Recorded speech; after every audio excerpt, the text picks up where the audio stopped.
Hey y'all, welcome back to the channel.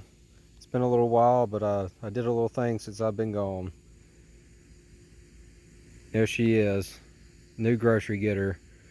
2019 Camaro 1SS 1LE. Just picked the car up a few weeks ago. Really been enjoying the car.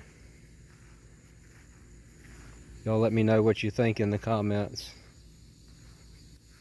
Hurt the motor in my Trailblazer SS right before 4th of July, trying to let the bald eagles fly and lost oil pressure. I think I've got a rod bearing going out. So this is the new weekend car.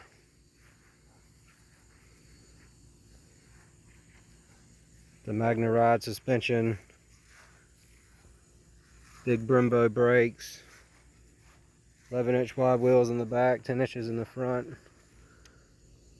14.5-inch rotors, 6-piston calipers, 6-speed manual car. This is her, all black. She's clean, low miles.